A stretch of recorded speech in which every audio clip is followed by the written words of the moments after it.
ওমা, আর শীতের দুপুরে কি তুমি নতুন আলুর আলুর দম বানিয়েছো? হ্যাঁ, ওমা, তাহলে চলো রেসিপিটা শেয়ার করা যাক। চলো দেখা যাক তাহলে।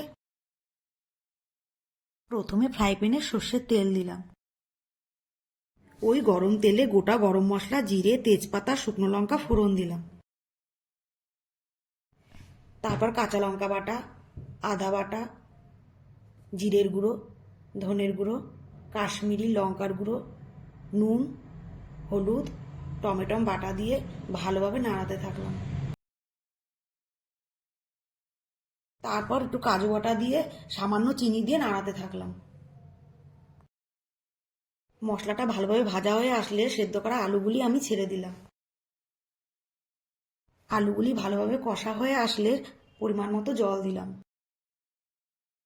তারপর ওর উপর দিয়ে টক দই দিয়ে ভালোভাবে নাড়িয়ে দিলাম। তারপর তার উপর থেকে একটা ঢাকনা দিয়ে ঢেকে দিলাম। তারপর আলুর দমটা হয়ে আসলে ঢাকনাটা তুলে তার উপর থেকে গরম মশলা আর ধনেপাতা ছড়িয়ে দিলাম।